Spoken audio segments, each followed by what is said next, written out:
He was. That's an understatement. Yeah. Hello. Hello.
So we're waiting on Roman and Chris. Okay. Roman, Chris, and Amy. And there's Amy.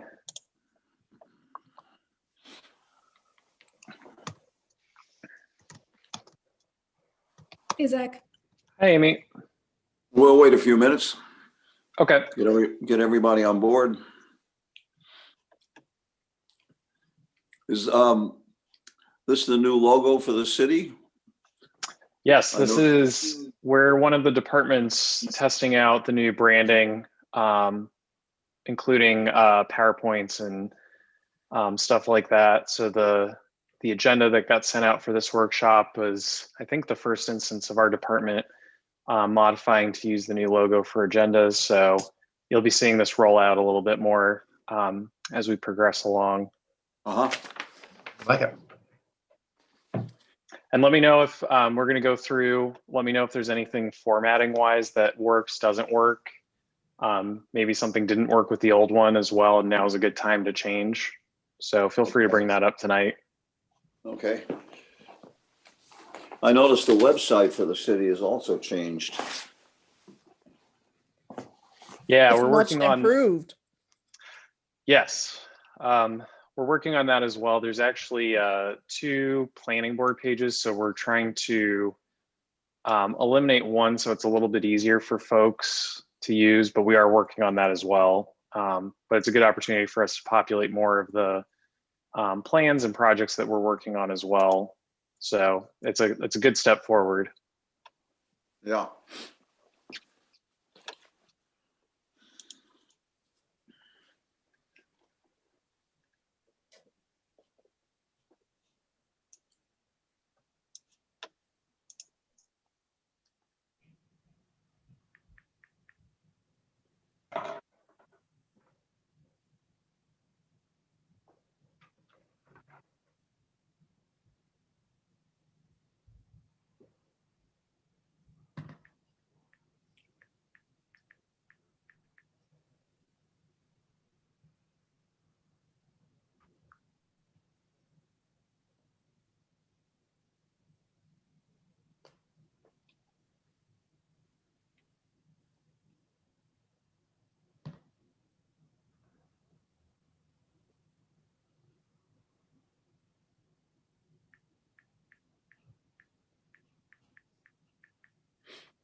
Al, I'm already on the Zoom meeting.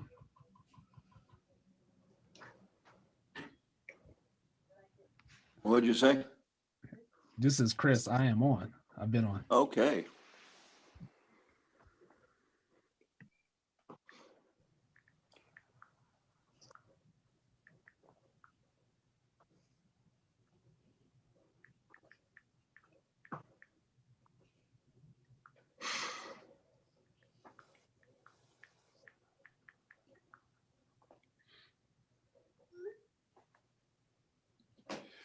Well, I think we should get started as we're waiting for Roman Kuchera to come on. Sometimes he has problems getting his Wi-Fi to operate. So I'll introduce the workshop, and then we can go into some of the projects that are presented to us tonight. To those listening in, good evening. This is a meeting of the Albany City Planning Board workshop. The purpose of the workshop is for the planning board members to review projects that have already been presented, that may have changed or move forward with other projects, with other modifications, and also to review new projects. There's no testimony tonight. Testimony can be taken from the public 2 weeks from now at our regular planning board meeting. We have a fairly full agenda, although a few items are not particularly difficult. But we will also be reviewing parts of the 2030 plan and how it relates to some of the projects that we're looking at and how we will review them in the future. As I said, there will be no testimony tonight, although the planning board members may ask a question of the applicant in some cases if they need clarification or further information about an item. So we begin with the first item on the agenda,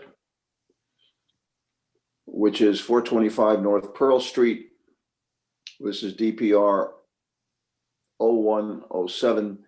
This is a project that we have seen both in a previous workshop as well as last month's planning board meeting. And the purpose of this is to review a major development plan for the conversion of 78,000 square feet of existing warehouse into 82 dwelling units.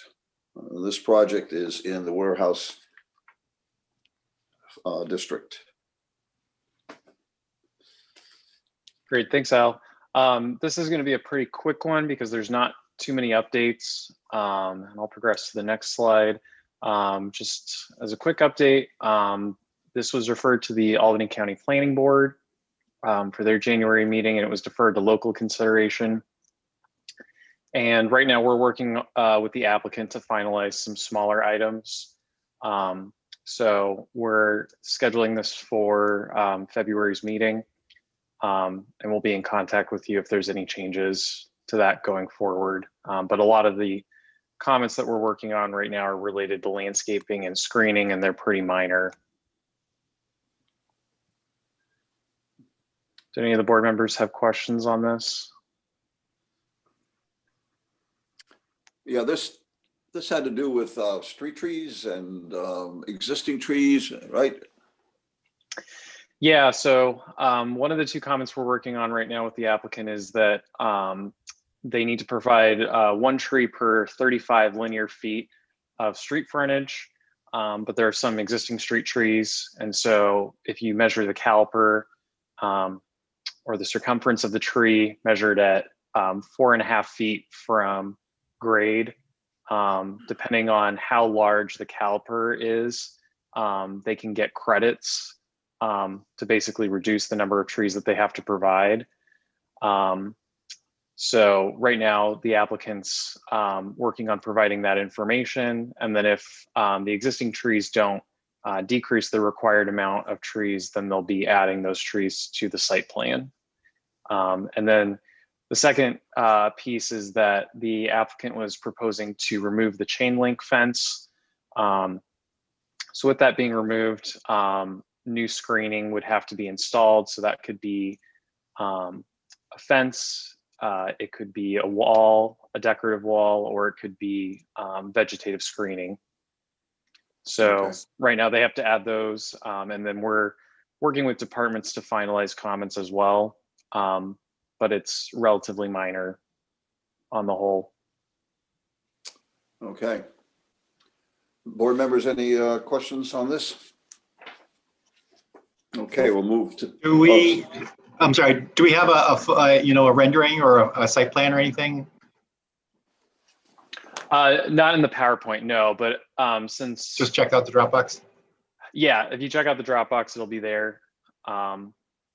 And we're still working on having them add some of those components. So when we get an updated site Not up to plan, date. I'll upload that to the self-service page for members of the public and board members that use that, and upload it to the Dropbox as well.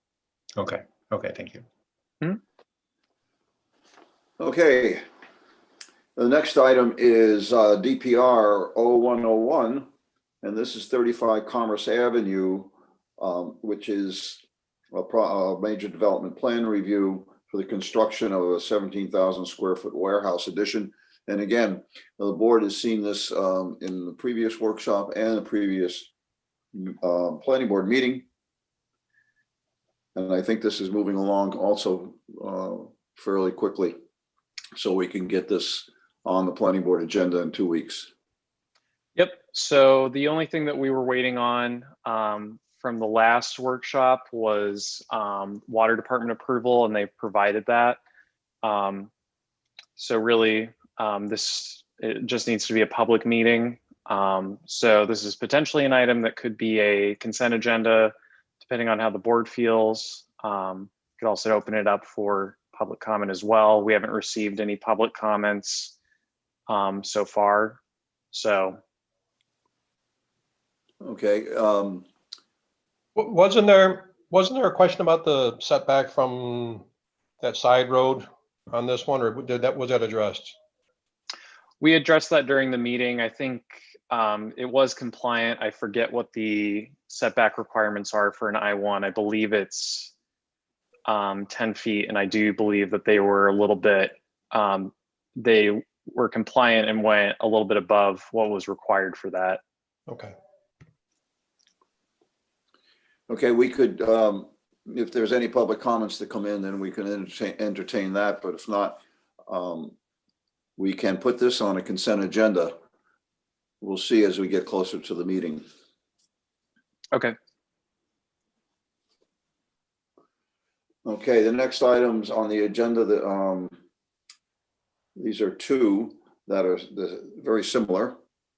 One is DR 0109, and it's 512 to 514 Bradford Street.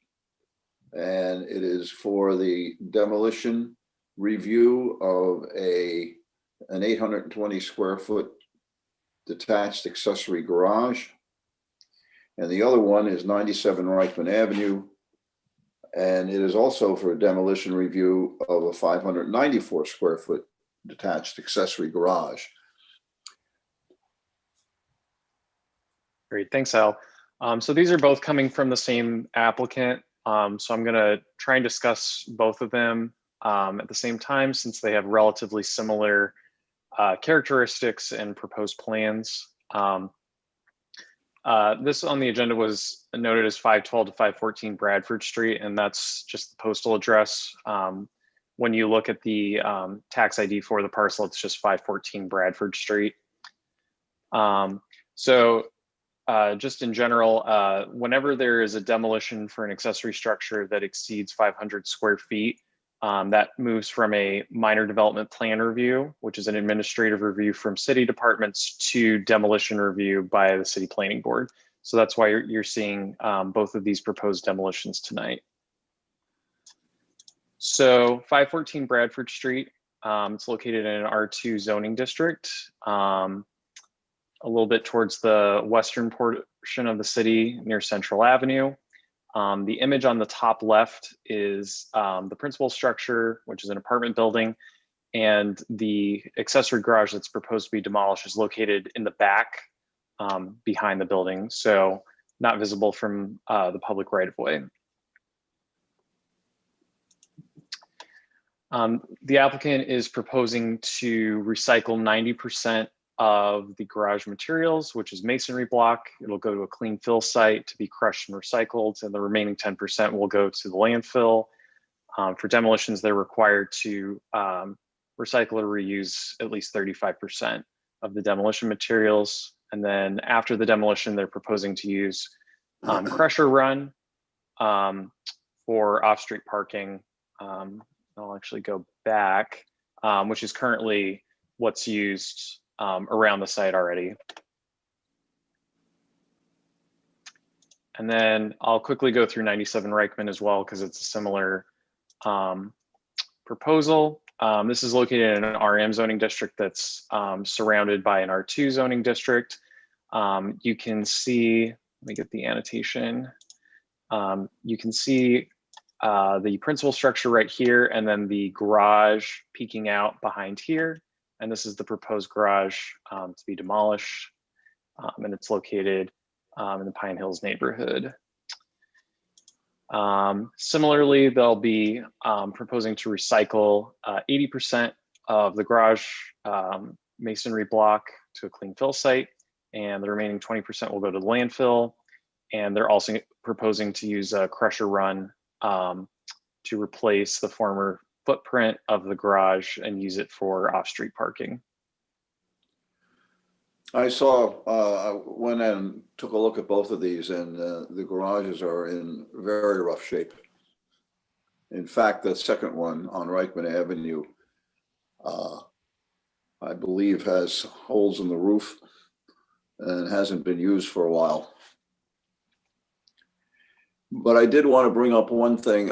It seems like we might want to consider that buildings like garages that are accessory uses, you know, specifically garages, I don't think that they're necessarily should be coming before the planning board.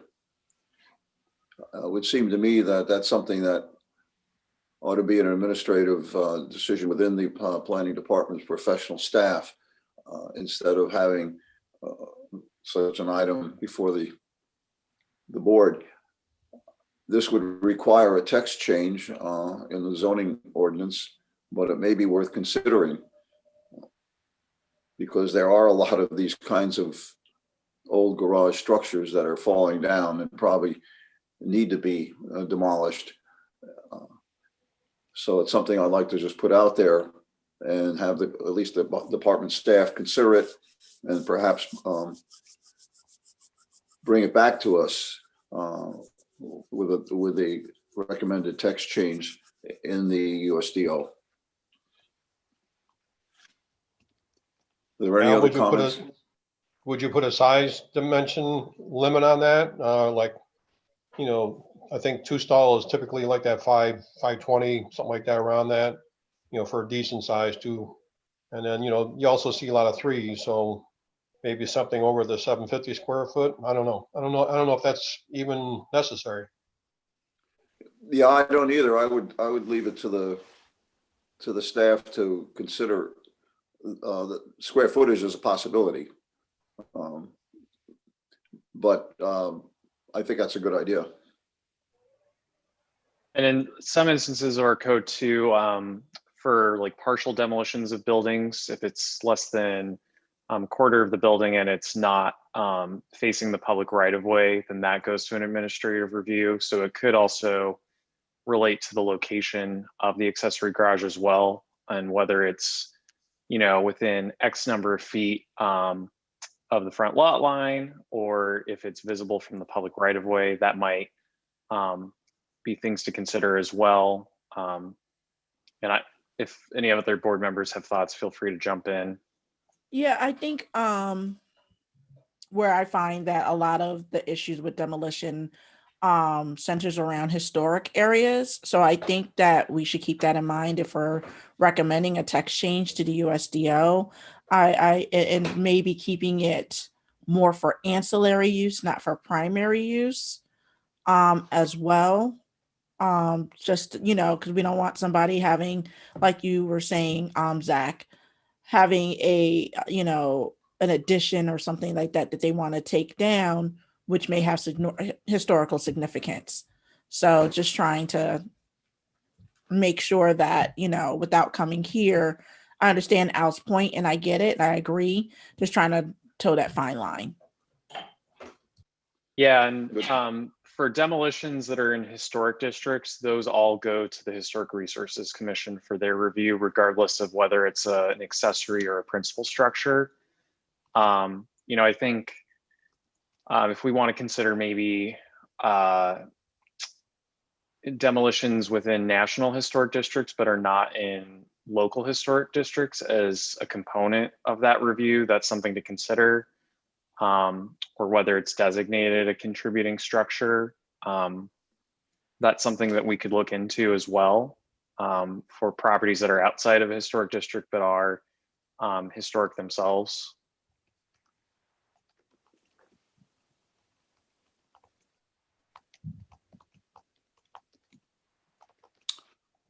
Further thoughts? So the next item on the agenda is. Oh, sorry about that. I was on mute. Just a quick one. There are any requirements, Zach, on paving when you demolish a structure like this?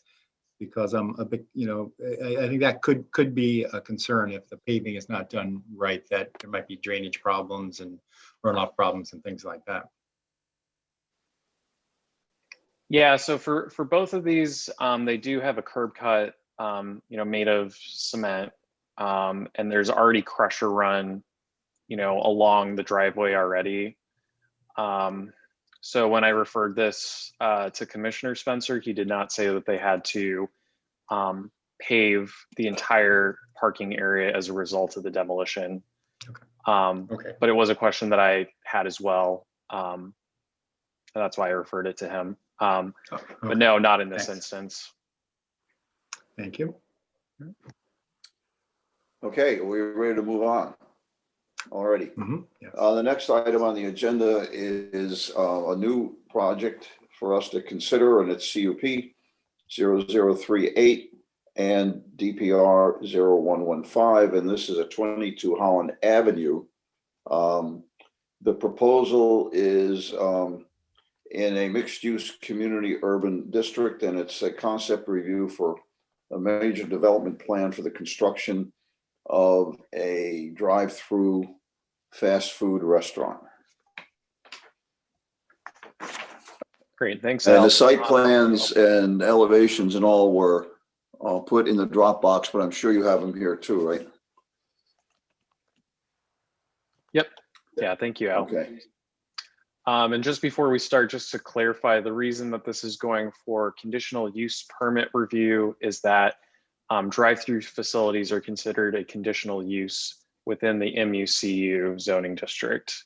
And the development plan review would be for the construction it would actually be for the change of use on the site, but for using the site for a restaurant. So I'm going to progress. So this is the site location. The proposed restaurant would be on the corner of Holland and Hackett. It's located in a mixed-use community urban zoning district. And it's a relatively large project, so it's bounded by an RM, an R2, and a mixed-use neighborhood edge zoning district. So this is a close-up of the site plan. The building is to the corner of the property, which is aligning with what the USDO requests, specifically for drive-throughs, to not have them in the front yard and to focus them in the rear yard. So the proposed drive-through would be behind the structure, and there would be pedestrian access from Holland to the restaurant itself. And it would be reconfiguring existing parking and adding some parking as well for the new use. Where is the egress on this plan? When I looked at the plans on the Dropbox, there was one that looked totally different. And it showed egress onto Holland Avenue. This one, from what I can see, doesn't show any egress at all. Yeah, let me make sure I have my annotation on. So there's connection to the hotel through here. And then drivers can also head this way excuse me, let me go back. And they can exit out through the existing curb cut onto Hackett. So there's not direct access from this corner to Holland or Hackett. So we don't have the total site plan there. It's cut off by the word site plan. No, so I mean, this was a close-up. It's kind of, I can provide a larger version of the site plan as we move forward. I was just trying to provide a close-up just to show a little bit more detail when walking through this, but they would be connecting through the existing parking lot down onto Hackett as you move further south. And there's also connection to the hotel. And then there's access through the hotel out onto Holland.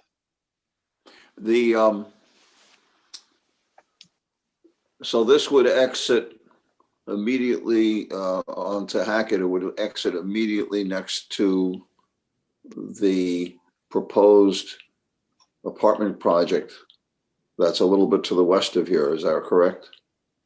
Yes. So, and actually that's a good point, and thank you for bringing that up. So for 42 and 47 Besh Avenue, they're proposing to use some existing stormwater infrastructure, on 22 Holland Avenue.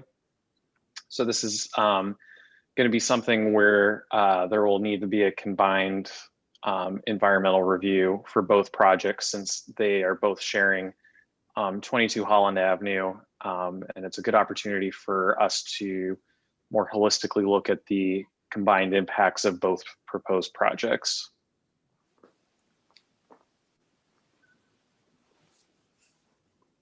We were talking about sidewalks for that other project, the Besh project.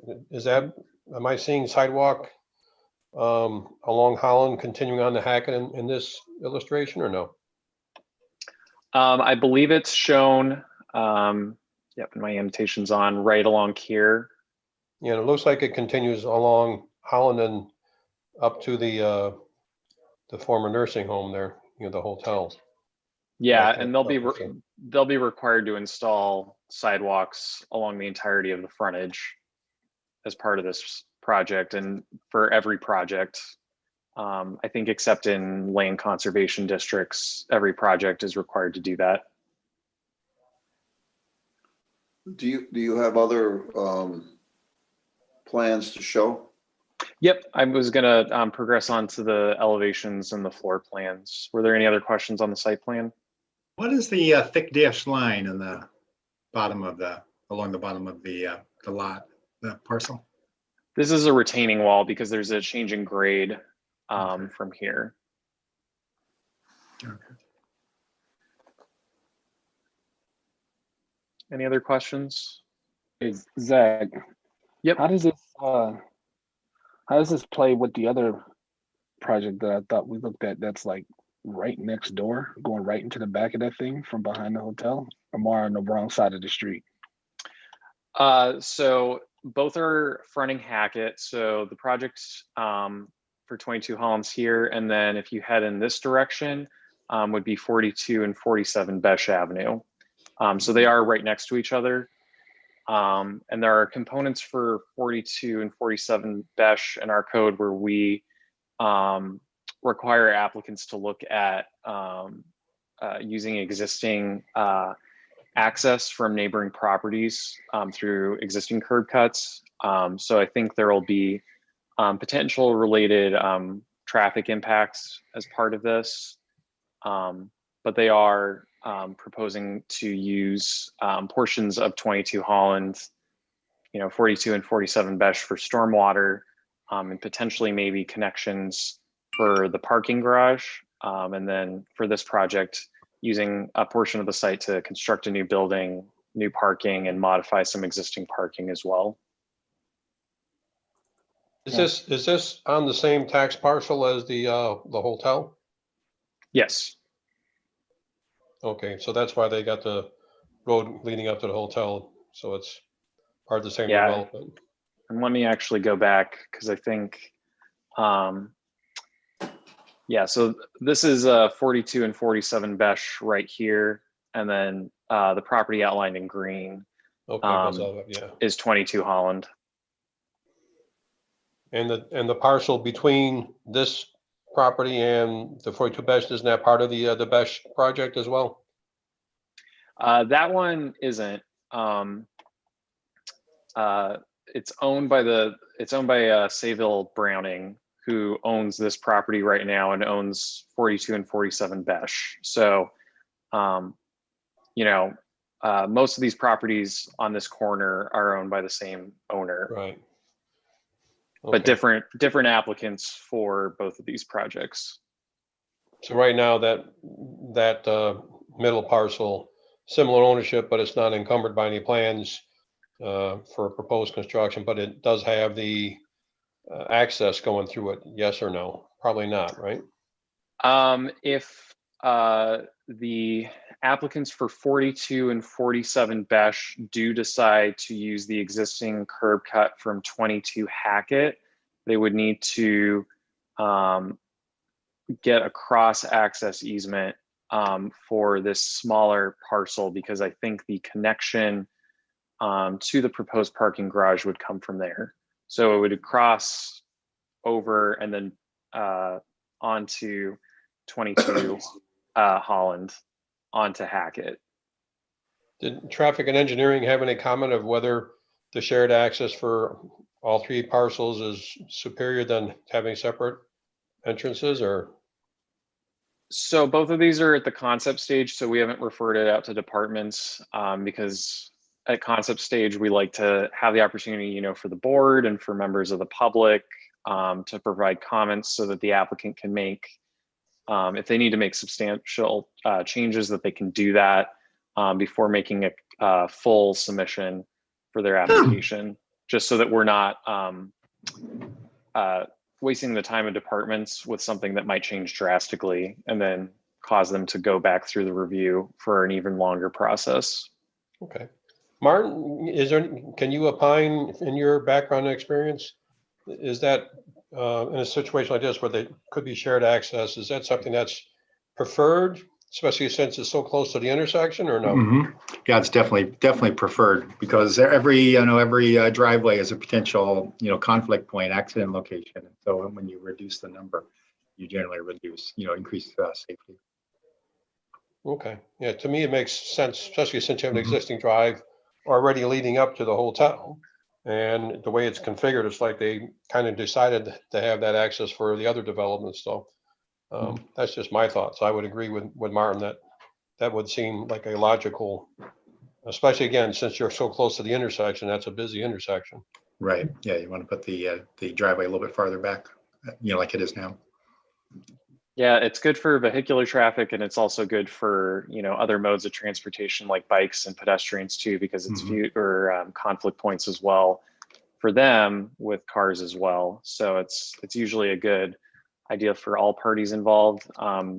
It's not a requirement that they have to actually have a cross access easement. It's just required for them to look into that process, and it helps since all these properties are owned by the same owner right now, so that will make that process a little bit easier. Okay, thanks. I have a question though. So in looking at this bottom picture, Zach, it looks like there's parking. And am I right to assume that parking is for the hotel? I think the hotel uses that right now. They might lease it to employees that might work nearby. Okay. That's something we can find out and ask about as this moves forward. Yeah, because the reason why I'm asking, because if that's a hotel parking, because I remember when they converted this home to a hotel, if this parking is whatchamacallit, is required to keep the hotel as part of the hotel's requirements, how will it affect that parking? Because it looks like they'll be losing that parking. Yeah, the hotel has a significant amount of parking directly to the south of the hotel as well. So I think it's really right now overflow parking for the Okay. hotel. Okay. But we can look through again. I believe I did some calculations a while ago when we saw this. And I believe that it meets the required number of spaces for both the hotel and the restaurant, but I can go back through to look at that to confirm that. Thank you. Zach, do you know if the row of trees there along Hackett is on the property or on the public right of way?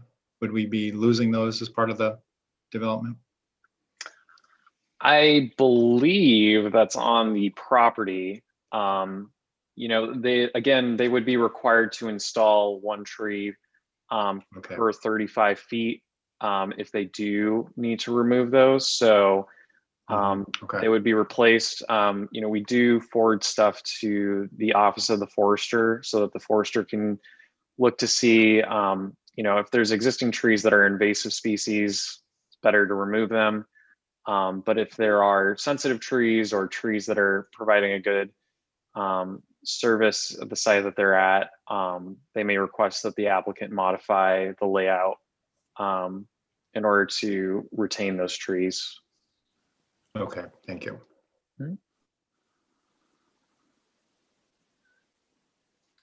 Further questions? You want to move on to the next slide? Yep. Okay. So this is the elevation facing Holland Ave, and this would be the primary pedestrian entrance for the site.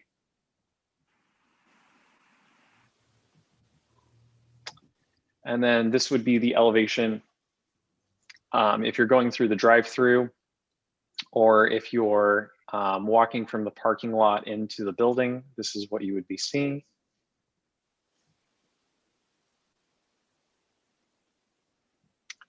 And then this would be the elevation from Hackett Boulevard.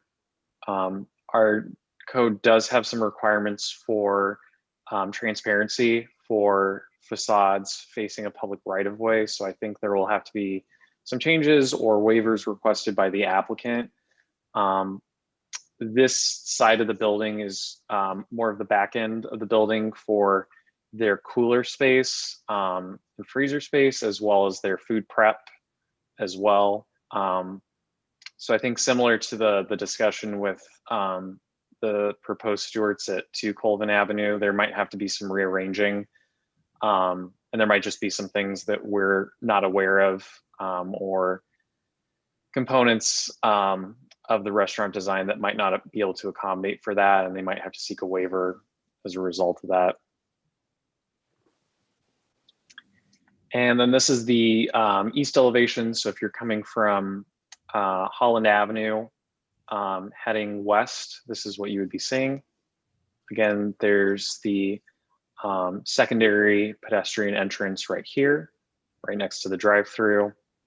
And then this would be the primary pedestrian entrance to the restaurant.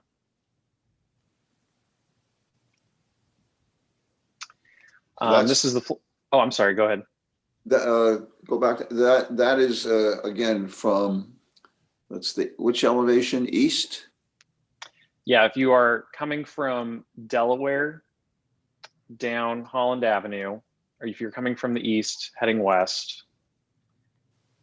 If you're coming down Delaware Avenue and make a left turn on Holland? Yes. That's north. If you're going down Holland Avenue? If you're going down Holland Avenue and you're going down towards Hackett Boulevard, you're driving north. Or so maybe north, if you're heading northwest, maybe that's the better way to. Okay. All right, so that's that entrance. So front of the building is on the left-hand side? Or is it on the right? It's on the right. I'll go back. So this is the Okay. Holland Avenue side. And then on the opposite side is the drive-through elevation, the Hackett Boulevard elevation. Okay. And then if you're coming down Holland Avenue heading towards Hackett, this is what you'd be seeing. Okay. Where's the planned trash? You know, Yeah, good question. I'll go back to the site plan. So this is where the proposed dumpster would be. And then there's access through here. So when the dumpster needs to move out for garbage collection, it can cross the drive-through. And then that also serves as an opportunity if there are cars in the drive-through that need to abandon ship, for lack of a better word, they can drive through here as well and exit. all right, and there's no vegetation, whatever, to disguise that, because that can be clearly seen from Hackett. That would just be a trash enclosure. So they don't have to necessarily have vegetation, but they do have to have an enclosure that covers the dumpster from all sides, is taller than the dumpster, to make sure that the dumpster is not visible from the public right of way. So the back of the building, Zach, actually faces the corner, right? There, the coolers and the prep area. Is that right? Or am I have it Yeah. backwards? Yeah, I'll progress to the floor plan because it might be a little bit easier to walk through it there. So the cooler space is back here. So this is the side facing Hackett. This area right here is the food prep and preparation, dining area, bathrooms. I'm sorry, this is the dining area. This is the area where people can order, and then bathrooms, primary principal pedestrian, primary pedestrian entrance right here. And then if you're walking from the parking lot, you would cross the drive-through and then enter through here. Okay. I think that's a problem. Yeah. It's tricky based on the Yeah. drive-through requirements. Okay. For the site, it's I think definitely not ideal, but the applicant is, I think, working primarily to address the urban design components of making sure that the building is as close to the frontages of the street as possible, that there's a pedestrian entrance there. So I think that's definitely a conversation moving forward on what elements may need to be included in the parking lot to make sure that the pedestrian access is as safe as possible and it's not creating potential safety issues with motorists as they're going through the drive-through. Okay. Still, I have oh, sorry, go ahead. I have some substantial concerns about the traffic egress on Holland, especially.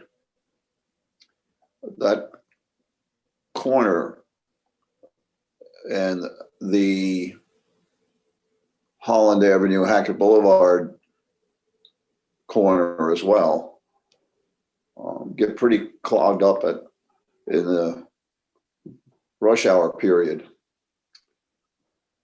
And I see that this particular project would be serving perhaps a population of folks when they go home, they want to stop, they pick up that for dinner.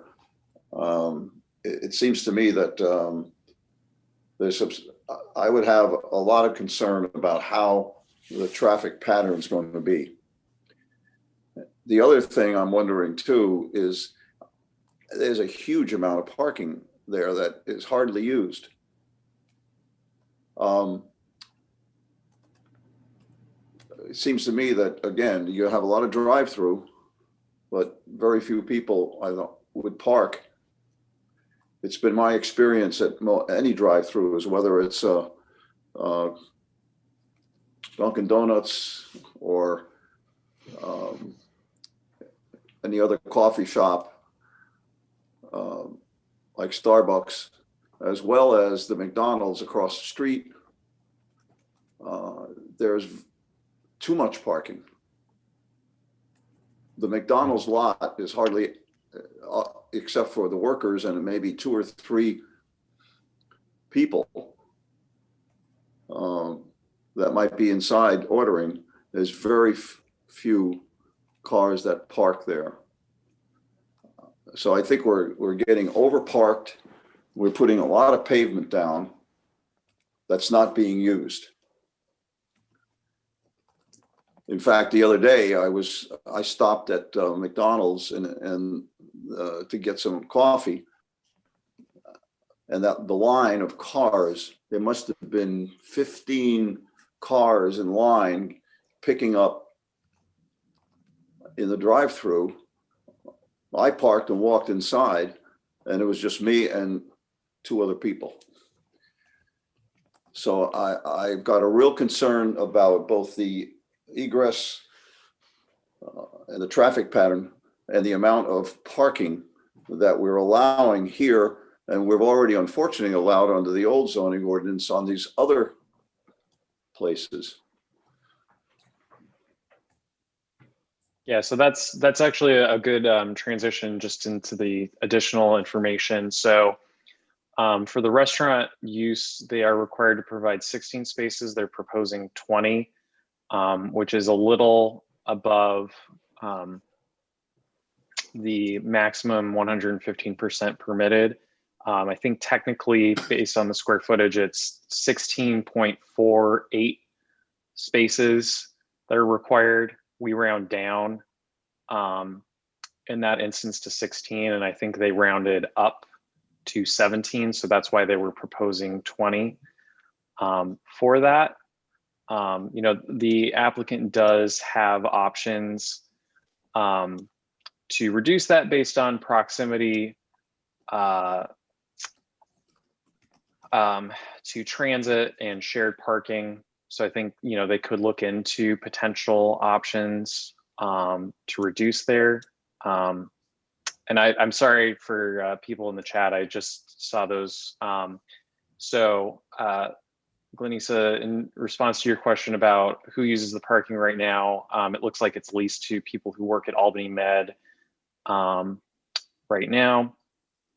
And Yeah. Chris, you bring up a good point too, that, you know, parking is changing as a result of COVID too. So, you know, how many people actually do dine in will probably change, you know, when COVID gets to a point where people are more comfortable with dining in as well. The applicant did provide more stacking spaces than are required. They're only required to provide 2, but they provided 9. So I think, you know, Al, in some ways it's addressing that component as well, that there are a lot of people that are using drive-thrus right now and that they can create issues for ingress and egress to parking lots. Yeah. As far as the COVID thing, I think that's anecdotal.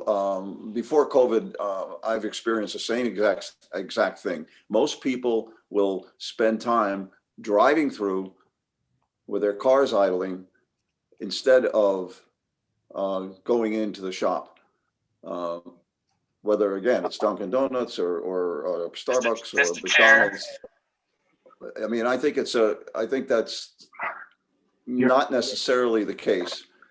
Mr. Chair, I can understand that. Your comment is as anecdotal as mine. Neither one of us are looking at stats.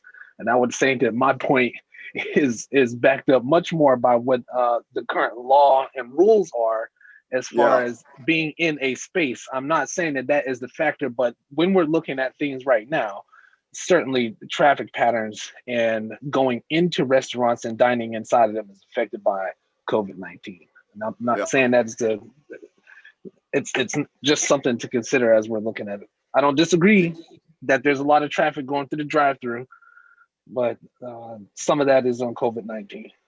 Yeah, I know, that's a good point. Yeah, But and I'm Dan still, is even. Oh, I'm sorry. I'll go ahead. I'm still very concerned about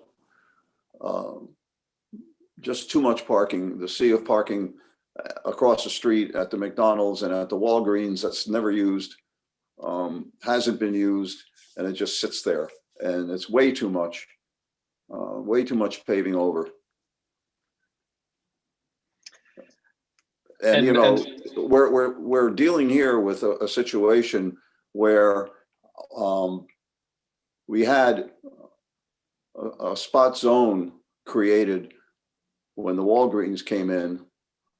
And I'm seeing this as an example of developing a heavy commercial section here instead of keeping it more office and residential.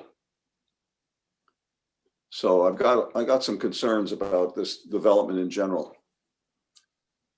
They're going to have to really show why it's important to have this particular fast food place at this location. Ideally, what they ought to do is put it across the street and build it on some of that parking that's not used.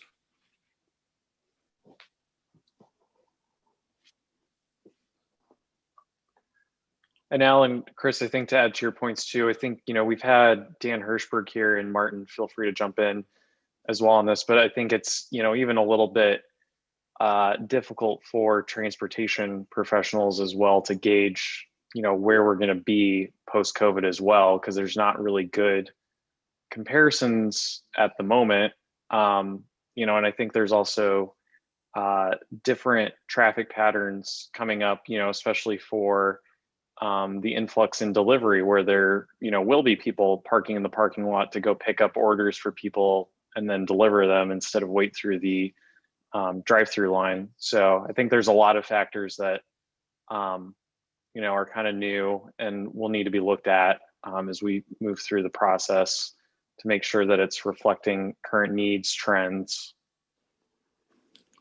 I think you're right, Zach. I don't think anybody really knows what's going to happen after COVID subsides. Does anybody know the traffic patterns on that portion of Hackett? Which side, which direction the traffic's going in the morning and in the evening? Not offhand. You know, I think, you know, the applicant might be asked to do traffic counts, but again, you know, in some ways that could drastically change post-COVID too. I mean, I think it's some indication going forward. I would assume there would be more traffic heading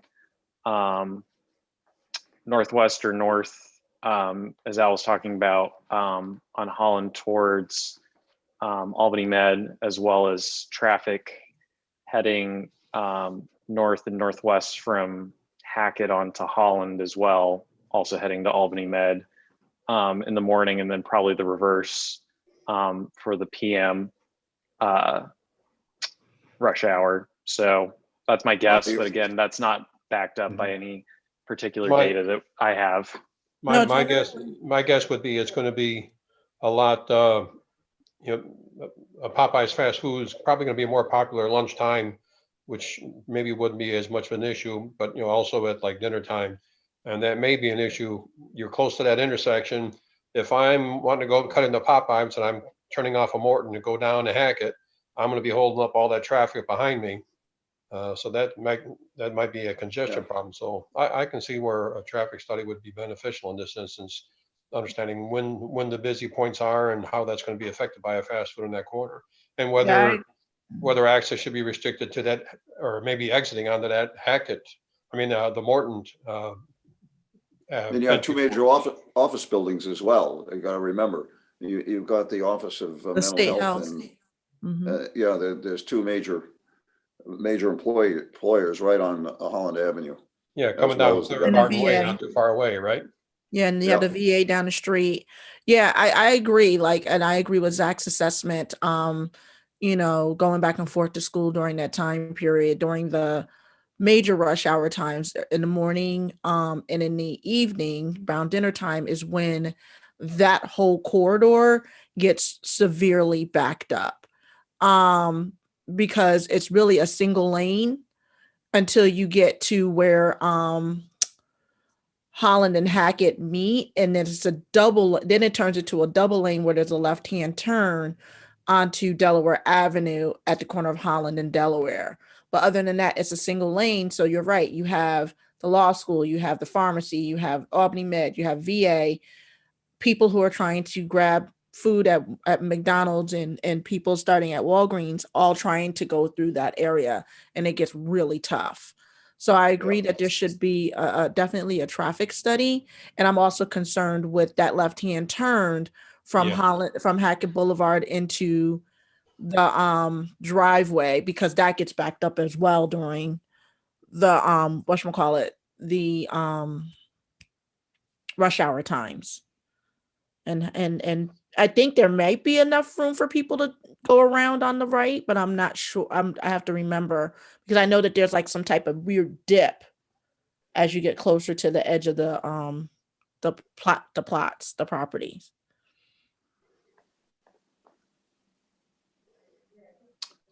Any further questions on this? Well, we'll definitely see this as a concept plan coming up in 2 weeks. Shall we move on? Okay. Sure. The next item on the agenda is 1385 Washington Avenue. And this is a concept review for a major development plan for the construction of a 5-story dormitory with 184 units and a parking garage and outdoor surface parking. I think this is the first time we've seen this, Zach. Yes, and just I think for the board and for everyone listening, there is another project being proposed at 1415 Washington Avenue, which is very close by. But yes, this is the first appearance of this application at a workshop or a meeting.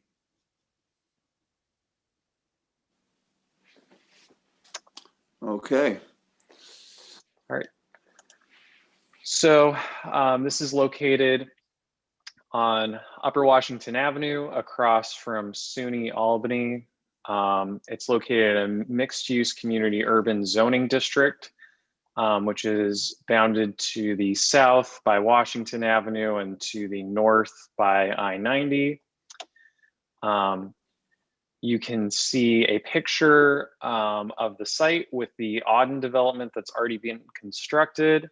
As you head down this driveway here towards the back of the site, the applicant is looking to develop the rear portion of the site closer to I-90.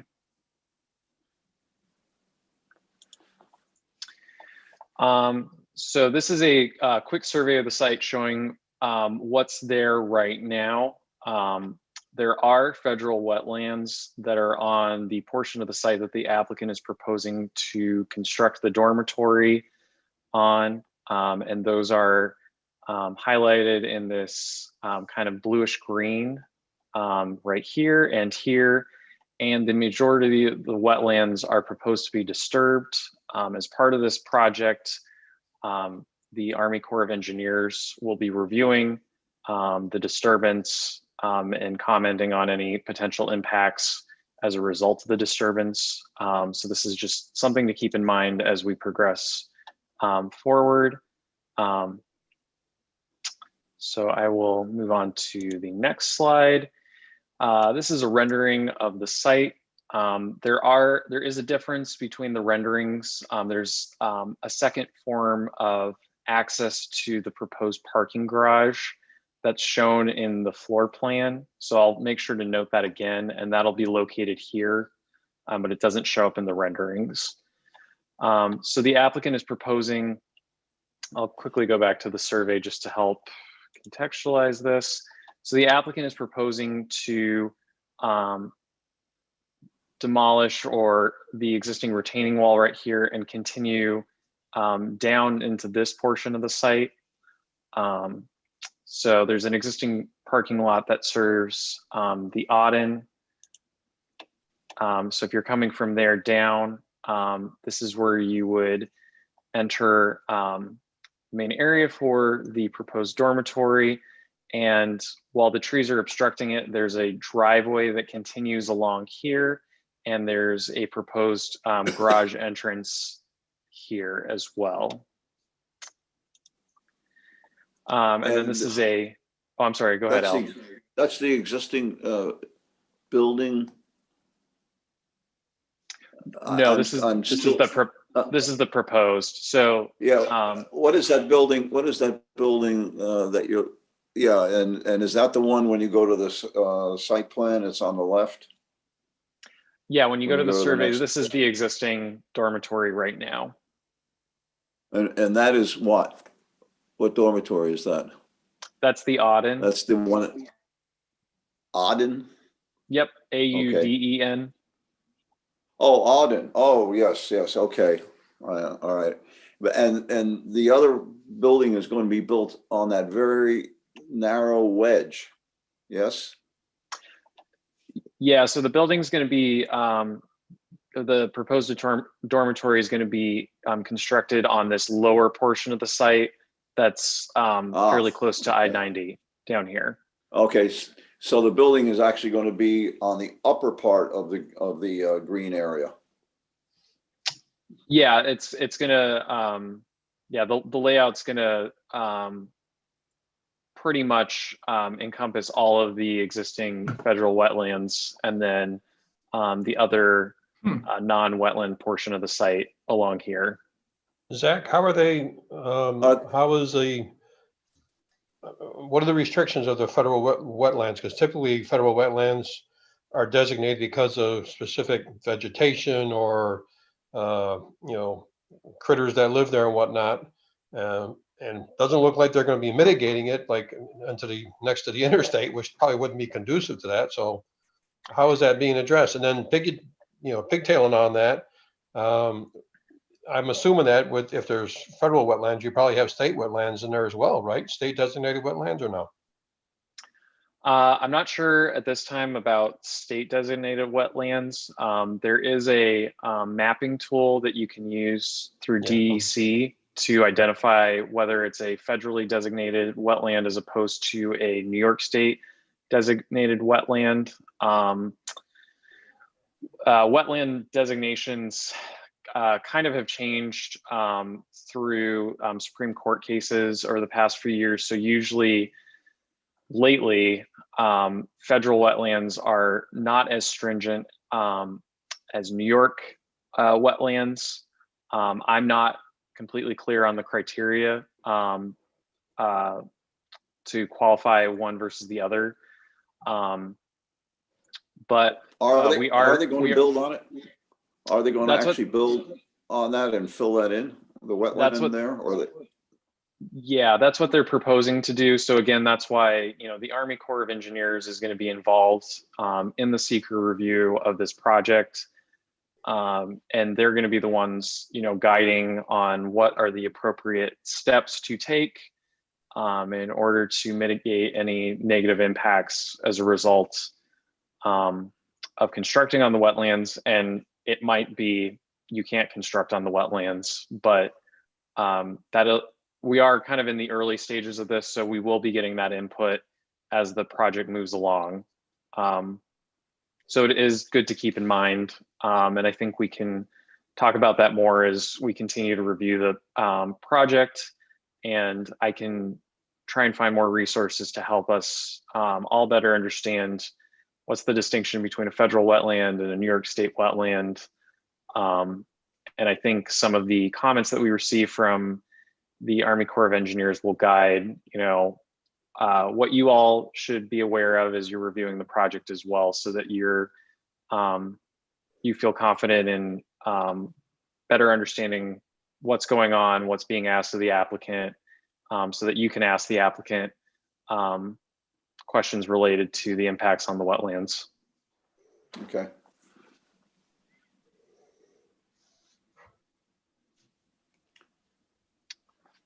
Any other questions on the survey before I go back to the renderings. Well, just one other question. Remember that on that other project, which is close to this, Mhm. you know, that the ancient railway, the historic railroad, doesn't pass through this parcel, does it?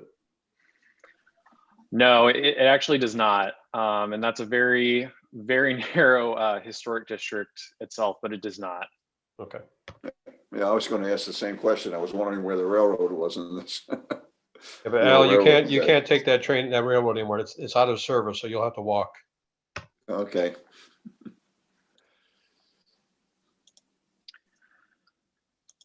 Okay, so going back to the renderings, this is an on-the-ground perspective. Again, as I mentioned, if you continue straight along this driveway, there's a parking garage entrance right here for the first level parking garage.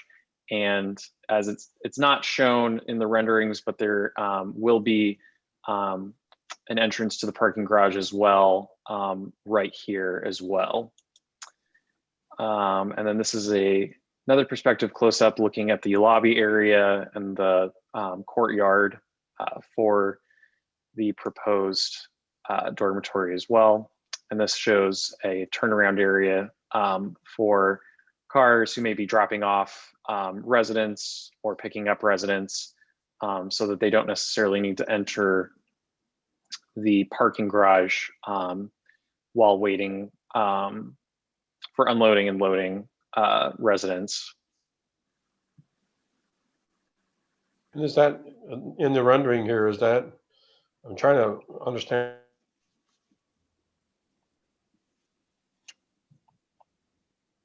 I think that cut out a little bit, Roman. Can you ask again? Yeah, trying to determine the greenscape in here, if there's any, like those trees in the left, are they planted in like crushed stone or something like that? And in the center of the in the middle of the building there, you know, where they got the cars going around, is that, yeah, what is that? Is that? This would be greenscape. It's a very light green, so that's why it's a little difficult okay. to see, but it is proposed landscaping. Okay. It was like grayscape. Yeah.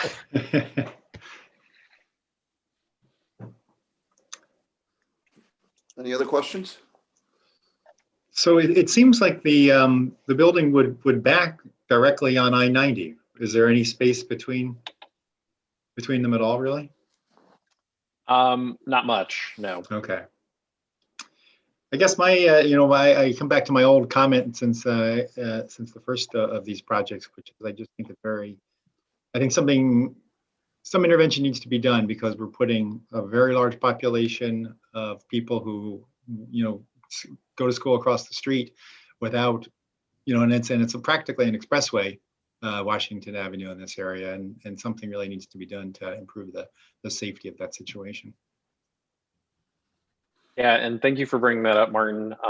That was part of the reason why our office sought funding to do the Washington Avenue Patroon Creek corridor study, which did look at potential improvements for all transportation users, starting from Breviter Street all the way to exit 2 of I-90, and looking at ways to improve that. Along with the 1415 Washington Avenue project, the Division of Traffic Engineering has been looking at and working to identify potential solutions that make sense for both of the sites to provide safer pedestrian crossings, because there are going to be a lot of students crossing back and forth from both of these sites. I think the preferred method right now would maybe be to request that the applicant provide a specific dollar amount for the city to use in the future to construct pedestrian improvements for both of the sites, and work. And we've had discussions with University at Albany as well, but look for solutions that can connect to their existing trail system and sidewalks so that it makes it an easy to use system, and not encourage people to cross at locations that aren't that don't have a sidewalk or don't have a light. The pedestrian thing is important, but I think that I would mention two things. The first is that by putting in the lower speed limits, people actually are going slower. They're going 10 miles over the speed limit. So instead of going 50, they're going 40, even though the speed limit's 30. But I would also encourage you and everybody else to look at what they did in Cohoes on 787. And one of the ways that they have slowed traffic down, and it really does slow down there, is the traffic signals are not timed. They're timed to force you to stop. And they have the pedestrian crossings with the flashers, like we have on a few locations here in Albany. Those are very simple ways to calm the traffic. And the other thing is to narrow the street and put good bike lanes in there. I mean, these are relatively simple things that can be done without a lot of hullabaloo. Yeah, there's a lot of potential solutions for that. As part of the corridor study, they did look at things like traffic calming, chicanes, to change it from just a straight road to inserting curves into the road to naturally slow people down. I think, as you were mentioning, Al, a lot of it is putting people in the mindset that this should be a road that they should be driving slowly on as well. So a lot of that relates to landscaping, signage, road widths. So it's part of a larger picture. And I think, again, this will be working with the university and our traffic engineering division to find the right solutions as a first step, to make sure that people are crossing safely, but it doesn't inhibit on future improvements that can make it even safer and improve that culture of respecting all road users as they're going on Washington Avenue. Complete streets. Yeah. Okay. The best solution is to start building across the street on the State University campus with mixed use. Yeah. That's a good I mean, point. that's what ought to be done to make that area a real community. Yeah. The U And district. I think with the engineering building and moving the Wadsworth Center there, that might prompt the state to reconsider that again. I think we're all hopeful that that's something that they'll consider as those start to progress. And especially since the CDTA is looking to install Bus Plus that'll go through the Harriman campus as well as the Albany campus as well. I think it's a really good opportunity for them to be thinking about making it easier for their employees and students as well to live closer and to be able to rely on transit more, so it's reducing car usage. Yeah, but my point is that I know the university has to get off of the sacred Edward Durrell Stone kick. They've already violated it. So what I'm suggesting is that they need to build buildings like this with apartments above, stores below, on the State University side along Washington Avenue. Gotcha. Sorry about that. I thought you were just talking about Harriman. But yeah, that's why we have started the discussions with Albany, because we do want to make sure that whatever is being proposed, they're going to support and they're going to help with, because it's two sides of the street. So we got to make sure that it's aligning with what they want, and potentially, landscaping on the university side that improves the pedestrian experience as well. There's only so much, since we don't own the land, there's only so much we can do related to the mixed use components of it. but I think it's a good idea of, again, changing the culture on Washington Avenue to have people recognize that it's a street that's not just used by automobiles. Okay. Anything else on this? I can go through the elevations and the floor plans, but if there's any other questions on the Okay. renderings. How many units in this this building? I mean, Great It's on question. the- I will go to that first because that's at Okay. the end. There's Whoa. 184 units with a total of 319 beds. They're primarily a 2-bedroom unit mix. And then the next largest component is studios, but they also have a range from studios to 4-bedroom units. Okay. One of the things that I had asked early on, Zach, and I think now's maybe the time to start looking at this, is I wanted to know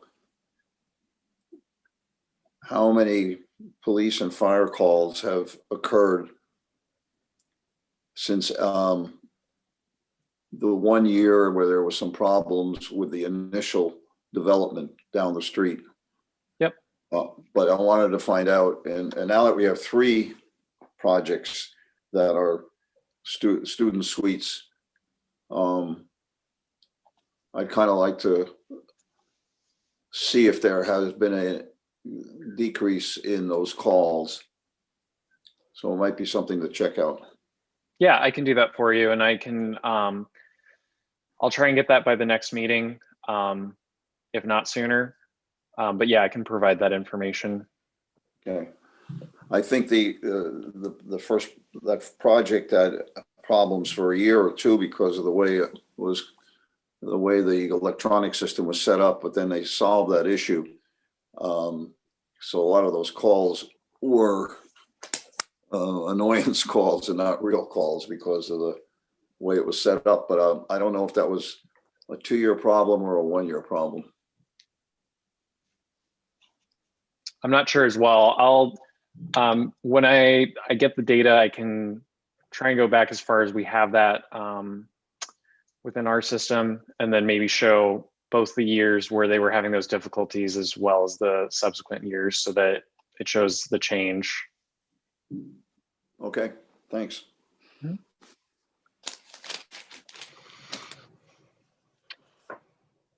Did the board want to look through the elevations, floor plans?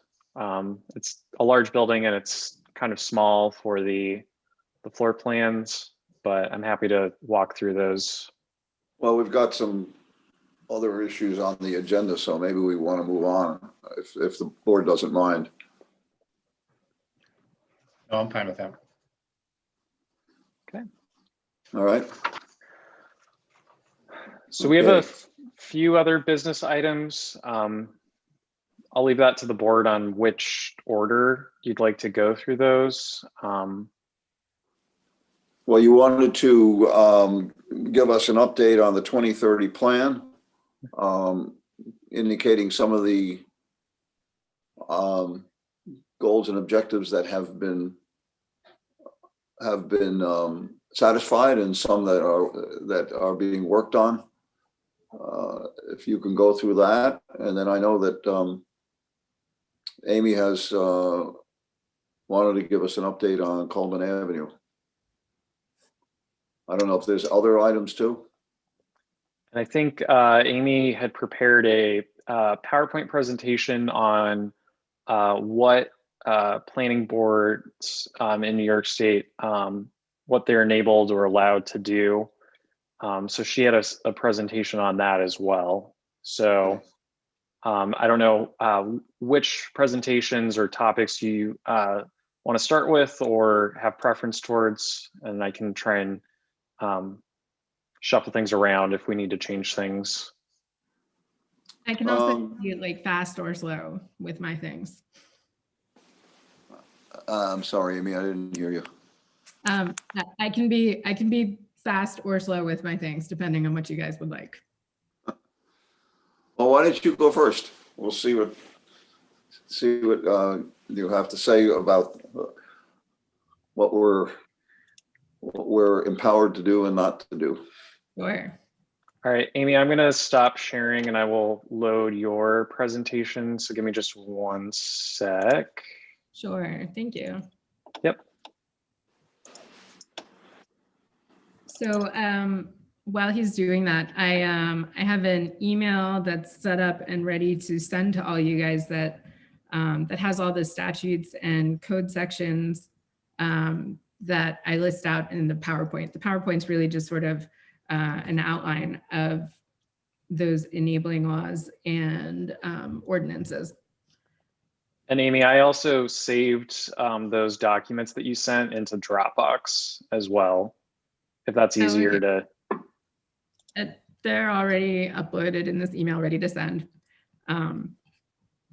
So I also, there are similar and complementary provisions in the USDO and also in the existing rules and regulations of the planning board. I didn't add those in here because I figure you guys have those and you're familiar with them already, but I thought you might be less familiar with the state enabling legislation and then also the provisions that are in the city code in the part on boards and board procedures for the city. You want to go to the next slide? Like I said, I'll try to go through these kind of quickly. So this is just kind of like a very, very brief outline. New York enacted planning commission legislation in 1913. 1926 was when planning boards were authorized. That was about the same time that the federal government distributed these, what they're called enabling acts for planning and zoning boards throughout the country. And then there were two big sort of like periods of reform in New York for planning boards. One was in the 50s and 60s when we got regionalism. And then in the early 90s, there were changes made to the legislation to authorize site plans and special permits, even though those had been done by planning boards for a very long time before that. These amendments just kind of formalized that. They also formalized changes to the variance standards for zoning boards. So General City Law 27, this section is really about the establishment and the structure of the planning board. You can read through that if you'd like to. What I really wanted to pull out from the General City Law was the next slide, Zach. So these are provisions, these are quoted straight from General City Law 27 that give you the authority to adopt rules and regulations and then to report on referred matters. So this is where you report on amendments that are before the Common Council, they refer them to the council, and then you provide a recommendation. On the next slide, there's an additional provision in the General City Law that authorizes you to initiate general reports. So this is, I think I mentioned this to you before, this is a very broad kind of power that says that you can make general reports on things that have to do with planning in the city. On the next couple slides, this is a similar provision that is in General Municipal Law 237. This is for planning commissions, not planning boards, but it's similar language. And then I have the slide out of order. There's another one in the General City Law, section 31, which is also about general reports. You know, they all basically say that the planning board has the authority to initiate of its own accord, you know, whatever studies and investigations it feels like are relevant to planning for the city.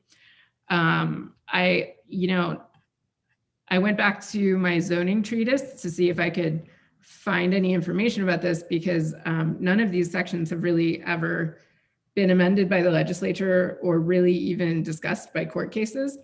And I went back to the zoning treatise that I work on to see what I could find in there from other states. And like, it's really, it's kind of a mystery. These things hardly ever come up in the cases anywhere, not just New York. Zach, if you go back to the slide for 28A, the first one.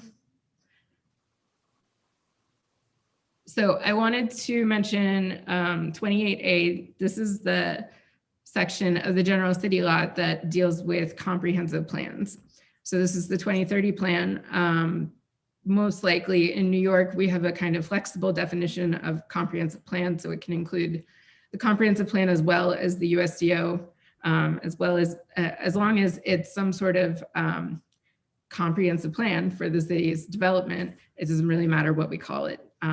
So I pulled out some of the legislative findings and intent that just talk about really the importance of a citywide plan.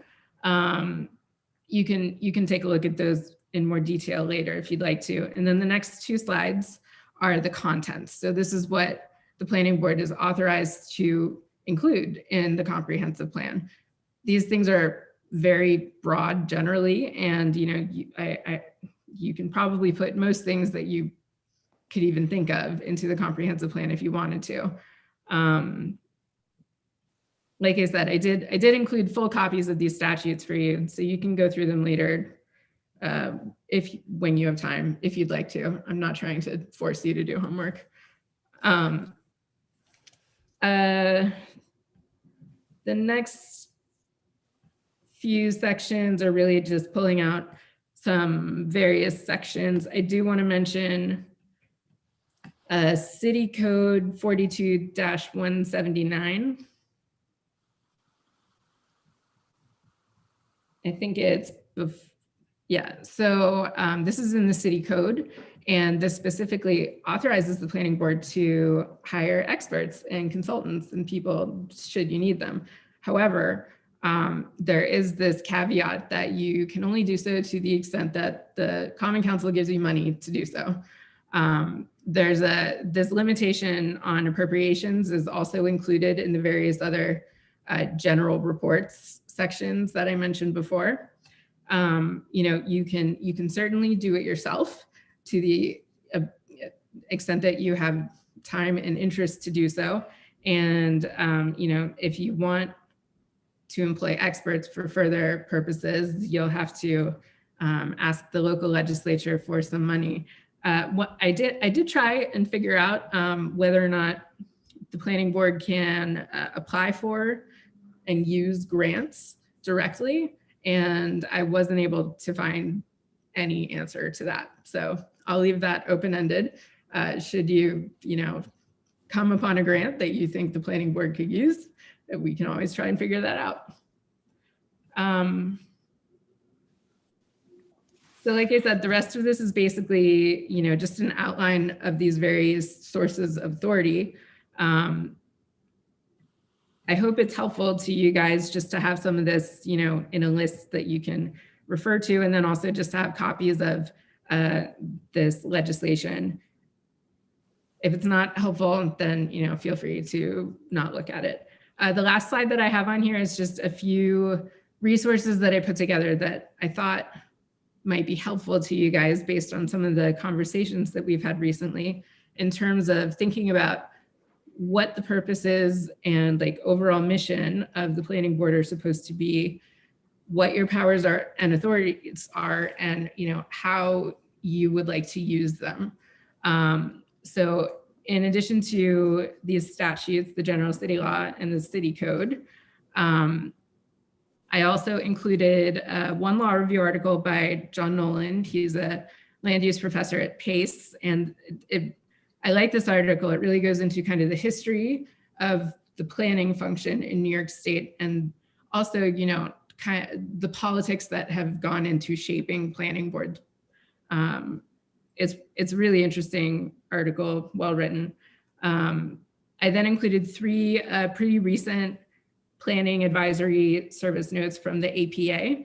These are on local planning agency management, creating planning documents, and meeting facilitation. So I've browsed through each of these. I certainly have not read them front to back. I don't expect you guys to, but they have a lot of helpful information, I think, in terms of dealing with some of the issues that we've had lately in terms of controversial projects and figuring out relationships between the planning board and staff and the planning board and council, and all of that. And then if you read any one of these things, I have to say the first section of the AICP Code of Ethics, I'm sorry, it's a Part A, principles to which we aspire, and Part B, rules of conduct. These are I really like the AICP Code of Ethics. I think it's really helpful in terms of, thinking about what we're doing here and how we want to do it. So if you read any of that, please go to the Code of Ethics first. Martin, I believe you're an AICP, aren't you? Yes, I am. So But have don't you ask read me those to quote the the Code of Ethics. Okay. And I think there is a separate, APA has a separate code of ethics for people who are not planners, but function within planning processes. I'll try and find that, but it's a very similar set of ethics. I do have that one. But I think I like this one better. Yeah, it's more comprehensive. There are a lot of good trainings for AICP too, because there are, aspirational goals and then more day-to-day goals too. And there's a lot of good ethics trainings that break down how you negotiate the aspirational tenets for that code of ethics with day-to-day responsibilities of what your function is. For you, it's planning board members. For me, it's as a planner. So ethics trainings are always good. I think it's always good to brush up on what's ethical, what's not ethical, and what are those boundaries. So these are all good resources to start. The other one from APA is called Ethical Principles in Planning. Do you guys want me to add that to the email? Sure. Yeah. I should also add that I was reading over these ethics rules for planners, and I mean, they were really refreshing as compared to ethics laws for lawyers, which, legal ethics are absolutely very important, and I think about them constantly, but they're sort of a little bit different than, how we think about ethics as a more sort of, in the typical sense of ethics. And I like how aspirational the AICP ethics principles are. So like I said, I'll send out this email to you that has all these documents, and please feel free to call me, email me if you have questions.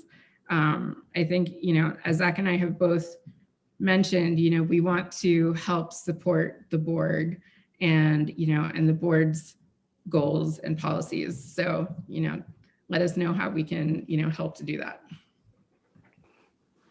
Thank you, Amy. And I think that's a good segue into talking a little bit about the 2030 plan. It is. At the beginning, with the components of what goes into a comprehensive plan, I was like, ooh, this is a good tee up. So let me just switch over back to the other presentation. I can get started.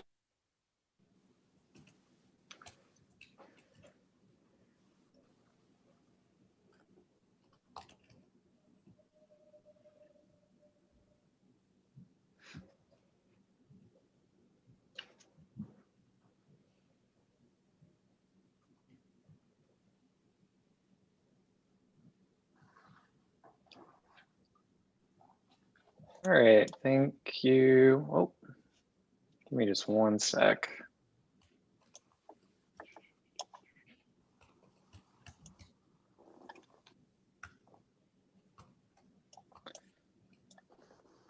All right, so I'm gonna give a quick, hopefully quick, it's about 40 slides, but I'm gonna try and breeze through on the 2030 plan. I was thinking of this as more of a high level discussion to start off with, and I think if there are any additional comments or questions or specific areas of discussion that you want to have for future meetings, I'm happy to do more of a deep dive. But the goal of this was mainly to provide the outline for the plan and talk about the relevant areas of the plan in relationship to what you all do on the board and the rules and regulations that you interact with as you're reviewing applications. For a quick background, 2030 was the first comprehensive plan for the city, which is a big deal since it's a very old city. And as most comprehensive plans do, they identify short and long-term goals that'll help improve quality of life over the next 20-ish years. This was a process that took about 5 years and it was adopted in 2012. And this was also done simultaneously with a brownfield opportunity areas pre-nomination study, as well as a climate action and adaptation plan, because there was a big sustainability focus and funding came from NYSERDA to complete the comprehensive plan as well. So the format of the comprehensive plan is in 9 sections. The last one being how all these first 8 sections interact with one another. For the purposes of this discussion, we're going to look at the first and then 4 through 7, because these are the components when you as board members are reviewing applications that you'll interact with when you're looking at applications, working with applicants, hearing public comments from at meetings. So I'm going to start off with community forum. This is broken into 3 different sections. For land use pattern, this has 4, actually I believe there's a few more. Oh no, there's just 4 sub goals. As I'm going through this, the sub goals that are in bold are the ones that will relate to what you're doing as planning board members. And then if it's not bolded, not a process that you're directly working with. These first 2, you all see pretty frequently when I'm going through staff reports for applications, which is using the land use framework map, which is shown on the right as a guide for what to do in the city, and then making sure that land use patterns are connecting to the transportation network. So basically constructing development along existing frequent transit lines. For the land use framework map, this was kind of used as a transition guide in between the adoption of the comprehensive plan and the adoption of the USDO, where we have a new zoning map. So there are some instances where the land use framework map doesn't completely align with the zoning map, but that's naturally going to happen because there are zoning map amendments and there are things that change, you know, even with between the course of 5 years, and it'll continue to change as these plans age as well. And feel free to stop me at any point during this. I'm just going to try and breeze through because it is a lot of slides and a lot of content, but happy to answer any questions as we go along. Under urban design, the 2 components that you as board members will relate to is the design guidelines that were created as part of the USDO for reviewing applications and ensuring that there's multimodal design guidelines as well. So this is looking at things like parking alternatives and in providing incentives for development that's within a quarter mile of frequent transportation. And then the bottom image is showing a guide for the form-based districts as well. And this kind of influences how the designs of new buildings play out within form-based districts. Moving to architectural character, this is not something that is as big of a focus for the planning board. These are related processes, but not something you're directly working with. And I'll mention too that items in green are something that have been, there are deliverables that have been completed. Like Glenisa was one of the advisory members for the historic preservation plan, which was just completed within the past year. So these are things that you'll see, maybe the land bank or the Historic Resources Commission use a little bit more when they're dealing with development within the city. Moving on to transportation, there are a few different sections through there. For multimodal connections, this was a recommendation for complete streets policy, which was completed within, I believe, 2016 or very late 2015. And then making sure to coordinate transportation investments to support preferred land uses. So this is making sure, again, similar to aligning future development along existing transit lines or existing good transit or transportation infrastructure as well. And the image on the right is a screenshot from the Complete Streets Guide that the city has, showing what streetscapes should look like based on the neighborhood or location that it's in, and how much space should be provided for pedestrians, for trees and landscaping, and kind of relating to setbacks as well for buildings. If MM1 is in light green, I guess it is, does that mean that it's not yet complete? No, this is complete. Yeah, so if it's in green, it's something that's been completed. So we have a Complete Streets Guide that the city uses. I thought. Yeah. Okay. For pedestrians, this is more about for our department and the other city departments looking to expand pedestrian connections through sidewalks and greenways. This is a screenshot of Livingston Avenue Bridge, and there's been multiple calls for adding a shared use path along there to provide better connections to Rensselaer. It's ironic it's not in the budget. The exciting thing is that we're hearing more from DOT and the Federal Railroad Administration that they are starting to complete the environmental assessment for that project, and they are looking at components to improve connectivity as part of that. So I think it's something to stay tuned for, but it's still something that's in the process of being completed. Yeah. There was a newspaper article last week that the state's not putting any money towards it. Yeah. I mean, and I think we're going to see that a lot, on a local and state level as well. I think that kind of happened with the Wadsworth Center as well, and then that got backtracked as well. But I think through the budget season, we'll see that more and more crop up.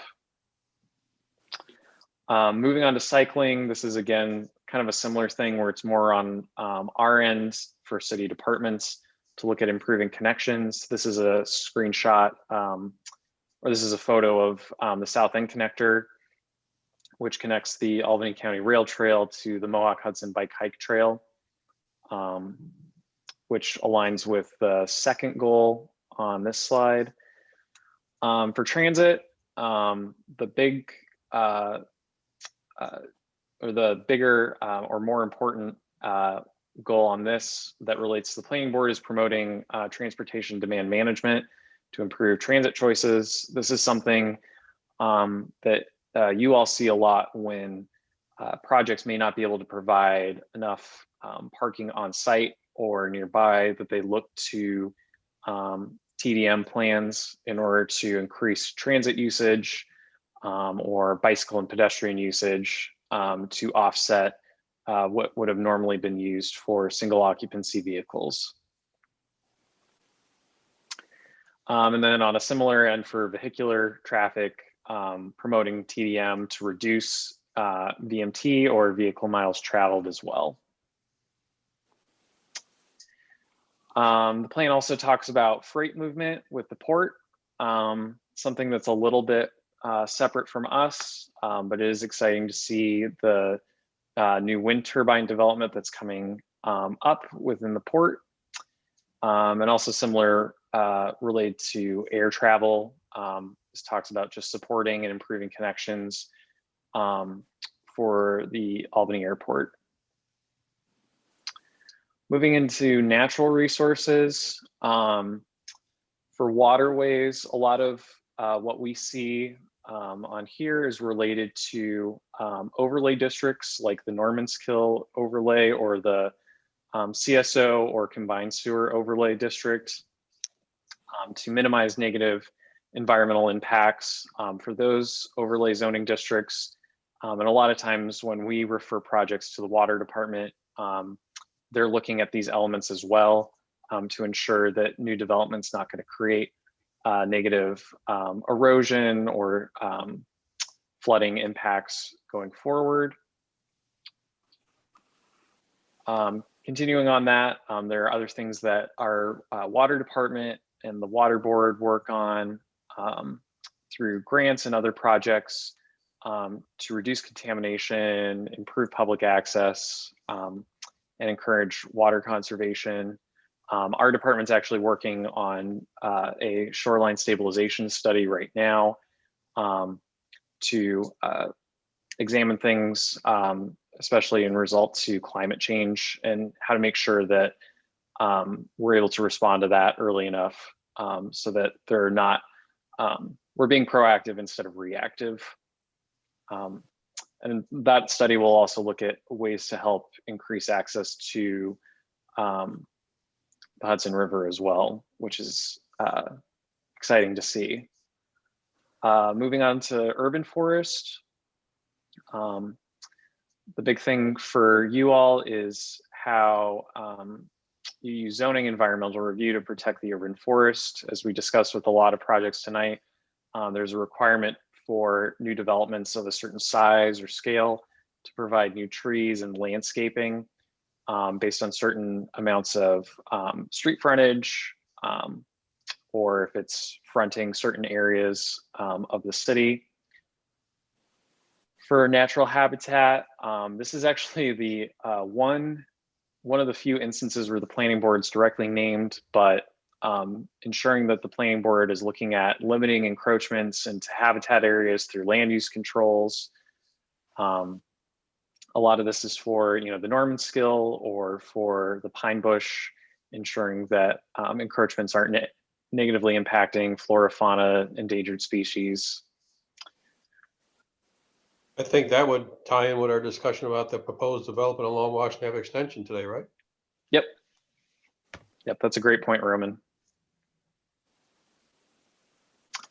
For air quality, this is a lot of stuff that CDTA, our forester's office, and the city work on a legislative end. There was a report that came out pretty recently that named us as one of the top 10 metro areas for air quality, which is good to see, but we want to make sure that we're continuing that positive trend moving forward. There are actually a fair number, I think there were Buffalo and Rochester, I think were the other two on the list, but it was interesting to see how there were a lot of upstate New York metro areas in that report. For topography and soils, making sure that encroachments are limited on steep slopes through land use controls. You see this a lot in floodplains with the floodplain overlay. So requiring applicants to provide engineering studies, ensuring that new development won't create negative impacts moving forward.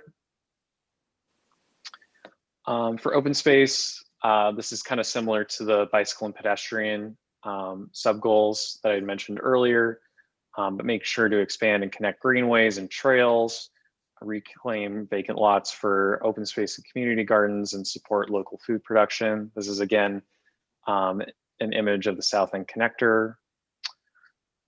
Moving on to housing and neighborhoods. For housing diversity and choice, for you all, how zoning is used as a tool to incentivize a diverse housing stock. So there are incentives that are used to provide affordable housing, throughout the city, and there are certain incentives that allow for additional height or reduced parking requirements that make it easier for developers to construct affordable housing. This is an image of accessory dwelling units and the different types of accessory dwelling units that there are. That's something that's part of our code. but has not been approved yet because it's pending the initial review of the USDO with the Common Council. Continuing on with housing diversity and choice, again, this kind of speaks to using zoning to incentivize the development of affordable housing. So we have those incentives, and we also have the requirement for developments that have 50 or more units that at least 5% are affordable, and that that's included as part of the deed language.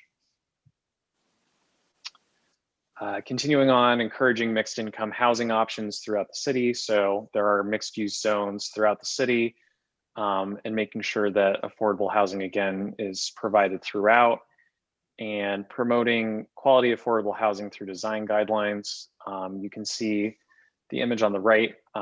This is an image demonstrating contextual front yards within the city. So making sure that all new development, whether you're in a historic district or a form-based district or not, is of a higher standard so that everyone can live in quality housing.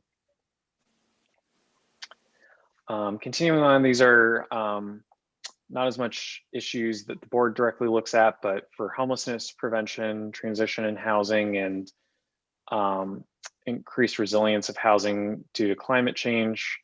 This was a screenshot of the project in 185 to 189 Elm Street from CARES, which was transitional housing for people who were formerly homeless. So it's not directly related, but trying to show as many connections as possible. For neighborhood identity, for the second one, how zoning is used and development regulations are used as a tool for investment. A lot of this you see with the building streetscape standards. So for any changes that are visible from the public right-of-way, ensuring that there's good transparency, good building design based on the amount of street frontage a building has, to make sure that design, again, is promoting the overall development of the city and overall improving the city going forward.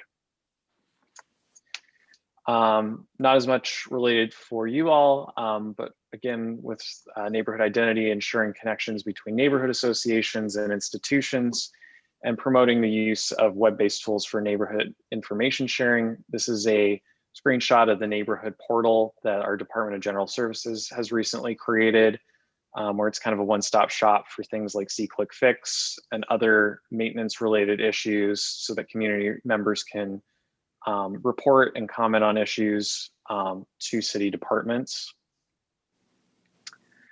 For neighborhood services, increasing transit connectivity between neighborhoods and employment centers is really big. So making sure that you have development that is a little bit more focused or aligned with transit users going forward. So that can play out through TDM plans, requiring less parking so that it doesn't increase or continue the demand for cars going forward, whether you're in downtown, midtown, uptown as well. There are a lot of other neighborhood services elements within the plan. Having libraries be located close to neighborhoods, focus on community policing methods, parking issues within neighborhoods, and that's through a city study of parking overall, and increasing access to healthy food options in all neighborhoods. And this is an image of the South End night market from this summer. Moving on to utilities and infrastructure. A lot of the energy stuff is from our department through the Mayor's Office of Energy and Sustainability, through our coworker, Jason West. So looking to develop climate action and adaptation plans, which were part of the 2030 plan, and continue education and communication on energy and sustainability goals. The Sustainability Advisory Committee that our department staffs does a lot of work on this in a lot of different topic areas. Continuing on, promoting multimodal transportation choices to reduce vehicle miles traveled. This was brought up again. You'll sometimes see in the plan that sub-goals are repeated. and incentivizing energy efficiency, renewable energy technologies and construction projects. So you can see this through transportation demand management plans, as well as incentives for energy efficient development that's either LEED certified or LEED equivalent. For water and sewer, the first goal related to the long-term control plan to mitigate water quality impacts of CSOs. You all see that a lot when projects are within the combined sewer overlay zoning district, and making sure that applicants are aligning and meeting the requirements of the MS4 contract. This is an image for the Beaver Creek project going forward, which has been a long effort by the water department and the water board to replace the combined sewers in and around Lincoln Park. So this will be a large project for stormwater treatment facility underground, along with improvements to Lincoln Park as well, that will correspond and help with educational aspects on the importance of stormwater treatment and overall sustainability. Continuing on with stormwater, you all see this a lot with reducing impervious surfaces through land development regulations. So this comes up a lot with lot coverage and creating low impact development design guidelines. So if there's site disturbance below a quarter acre or above a quarter acre, the water department has certain requirements for applicants to meet. So a lot of that you'll see through water department comments that we send or talk about during meetings. This is an image of Tivoli Preserve from the water department and water board's recent improvements along there for daylighting. The creek in Tivoli, which is the Patroon Creek. Solid waste management. This is a lot of educational efforts and trying to reduce waste throughout the city, which is something that our Department of General Services focuses on a lot. And communications overall, so improving communications infrastructure and access for residents. And this is something that the Common Council has been looking at for potentially creating municipal internet, so treating it like a utility instead of an add-on service. And that is it at the moment. I am happy to answer any questions, or if you have any suggestions on future discussion topics, happy to hear about those now. Any thoughts, folks? Yeah, that was great, very comprehensive. It might be fun to, or worthwhile to pull out specific topics and go into a little bit more detail at some point in the future. You know, for specific goals. Did you have any particular ones in mind? I think just to kind of march through all of them, I think would probably be the way to do it. And definitely, it was good that you tied it back to, you know, our day-to-day work at the planning board at times, and so we could go into a little bit more detail on that in the future potentially. You know, how does the comprehensive plan affect, you know, the 22 Holland Avenue project, for instance? What are the issues? You know, what are the trade-offs? That kind of You're fading out at times, Martin. I couldn't hear you. Oops, sorry. Yeah, I just was thinking that it would be good to go through and talk about really all the goals in more detail, and to tie them back to, you know, specific projects that we've dealt with in the past at the planning board, so we can kind of see how they might affect our decisions. 22 Holland Avenue might be a good example. Yeah, exactly. I think it's a great one. If it, you know, tying some of the goals and objectives of the 2030 plan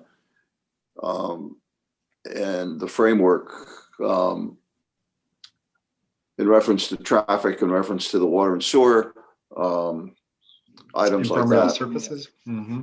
Yeah. So something we might want to look at. Yeah, and just for you all too, there's, there's even tasks, within those sub goals as well. So it gets, it gets even more fine grained from there too. So there's lots more to discuss. So I'm happy to go through anything in particular that you all have in mind. But yeah, I think there's lots of good projects, even as Roman had mentioned with 1385 Washington Avenue. There's lots of good ways to connect it back to the work that you have been doing for the past few years. I guess like you talk about 22 Hallam, the one thing that I'm trying to tie in, and I'm having a hard time tying in with the 2030 or understanding how to tie it in is, Al's concerned about, here's another fast food restaurant on that corner. Is the character of that neighborhood not going a direction that is desired? And I'm not sure, which portion of the 2030 to look in that respect.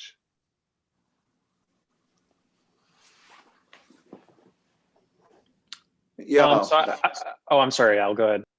Well, I'm thinking of like the ones I mentioned. I think the relationship to the neighborhood and the relationship to water and sewer and transit and transportation, pollution or not. I think we could pick some of the 2030 goals and objectives that were listed as Zach went through that and apply them. And I would add too that, the USDO is again going to be a good guide for you all. And that was one of the big recommendations from Albany 2030 was to create a new zoning ordinance. So, even within the USDO, there's going to be good things related to building character and design elements. Like I was mentioning transparency when we were discussing that. But there's also purpose statements for each of the zoning districts as well. So I think those are good places to start and kind of think about when you're going through 2030 as well. Yeah, the USDO is particularly relevant because with the 22 Holland Avenue plan, we are looking at the 7 principles of the major development plan and the 6 principles of conditional use.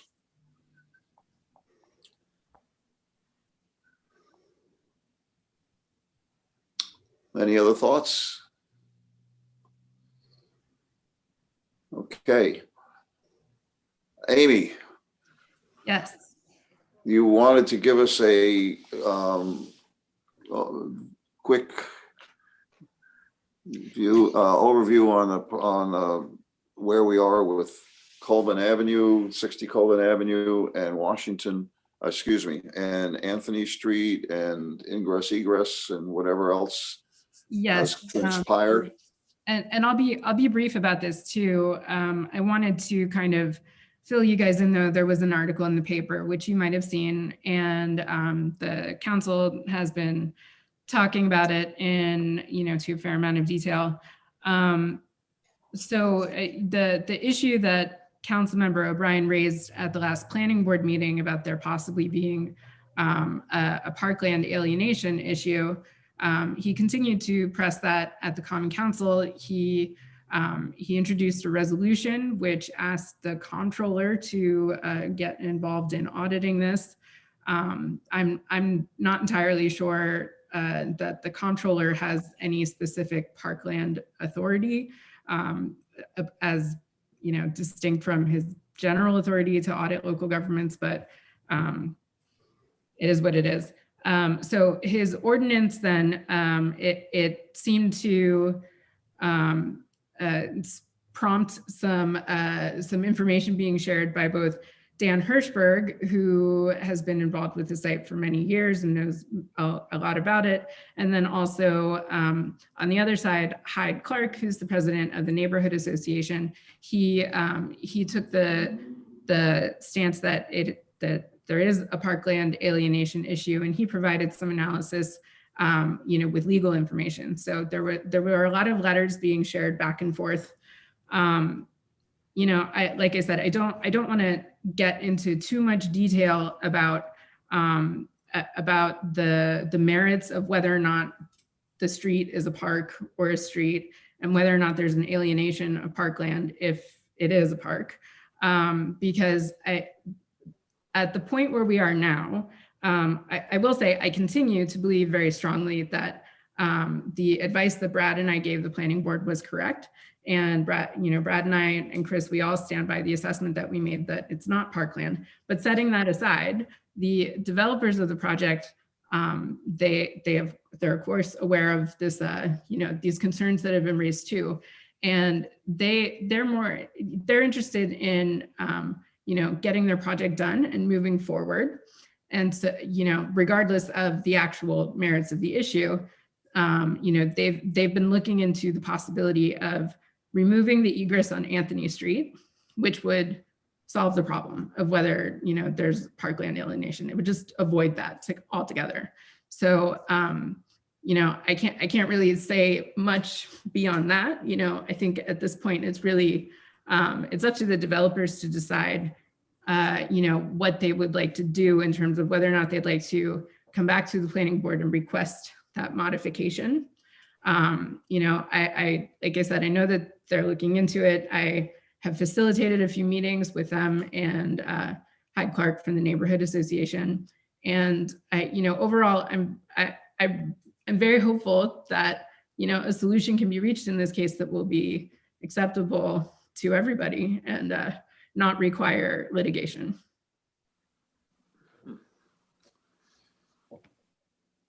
Do you have any questions? Well, I think that a lot of what the research that was done by the folks who were concerned about Anthony Street was really conjecture. I think that trying to prove that that was not a public street, I think you and Brad put that to rest. It's a public street for that area. I will say parkland alienation and public trust doctrine issues in general, they're not easy to figure out. It's also really it's not easy at all to prove that something is a park. But figuring out these questions is typically extremely fact-based, and it requires a lot of research into history going back, probably well into the 19th century for this piece of property. It would just be to fully settle the question. I think would take just an extraordinary amount of time and effort. And as far as the legality of it goes, that's not up to us to do all of that, to rule out any possibility that it might be a park before the planning board acts on it. It's up to the party who is calling it a park to come forward with that evidence To prove it, yeah. and prove it. Yeah, So yeah, exactly. as I said, I continue to think that we did everything that we needed to in this case. I stand by the decision that that Brad and I made to tell you that we didn't think that this was really an issue at all in this case. And I'm happy to give you more information about the legal issues involved and about the public trust doctrine. It's really, it's one of these things it's a common law doctrine that goes, back to the King of England.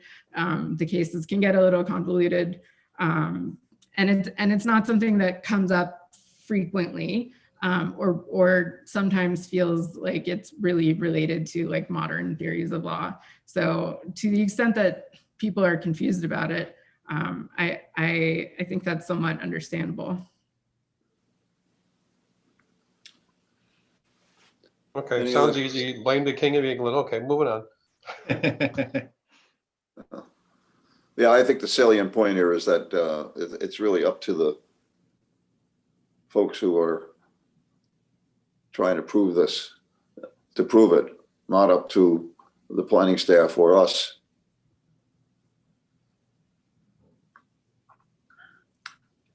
Okay, any other thoughts?